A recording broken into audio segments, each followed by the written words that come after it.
ইয়ামানের আদম শহর থেকে একটি আগুন বাইর হবে, কি করবে? তাসুকুন নাস আও তাহসুরুন নাস, মানুষদেরকে দৌড়াইতে থাকবে, দৌড়াইতে থাকবে। ফাতাবিতু মাহুম হাইসু বাতু ওয়া তাকিলু মাহুম হাইসু ক্বালু। সেই ইয়ামানের আদম থেকে আগুনটা যখন বাইর হবে, মানুষদেরকে দৌড়াইতে থাকবে, দৌড়াইতে থাকবে। মানুষ যখন রাত্রে ঘুমাবে, বিশ্রাম করবে, আগুনটা থেমে যাবে। আবার যখন মানুষ ঘুম থেকে উঠবে, সকাল হবে, আগুনটা মানুষদেরকে আবার দৌড়াইতে থাকবে, দৌড়াইতে থাকবে। ওয়া তাকিলু মাহুম হাইসু ক্বালু, মানুষ যখন দুপুরে বিশ্রাম করবে, আগুনটা থেমে যাবে।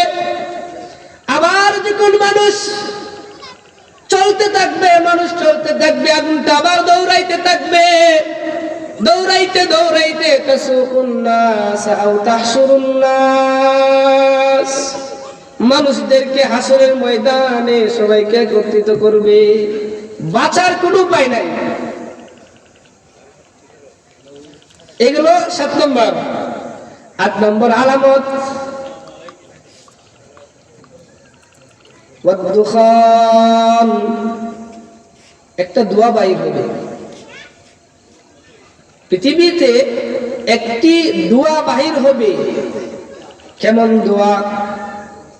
এই বিষয়ে আল্লাহ তাআলা বলেন, ফারতাকিব ইয়াওমা তা'তিস সামাউ বিদুখানিন মুবিন, তোমরা অপেক্ষা করো সেই দিনের, যেদিন তোমায় সারা পৃথিবী আকাশ পর্যন্ত ঘিরে ফেলবে।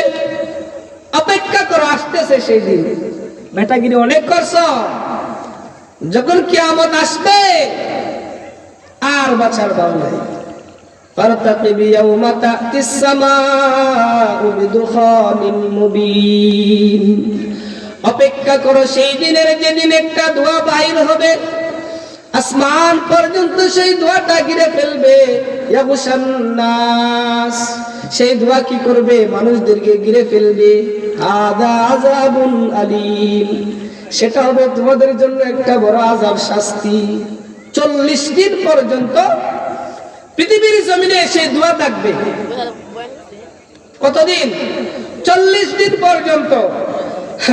হাসির বিষয়, ওই সময় যারা কাফির বেঈমান থাকবে, এদের নাক দিয়ে, মুখ দিয়ে, এমনকি পায়খানা রাস্তা দিয়েও দোয়া বাইর হবে, বাঁচতে পারবে না। আর যারা মুমিন, এদের হালকা সর্দি হবে, সর্দি, বেশি কষ্ট হবে না, হালকা সর্দির ভাব হবে। আর যারা কাফের বেঈমান, এদের এই অবস্থা হবে। 40 দিন পর্যন্ত আবার পৃথিবী সে আগের মতো হয়ে যাবে, সব দুমা শেষ হয়ে যাবে।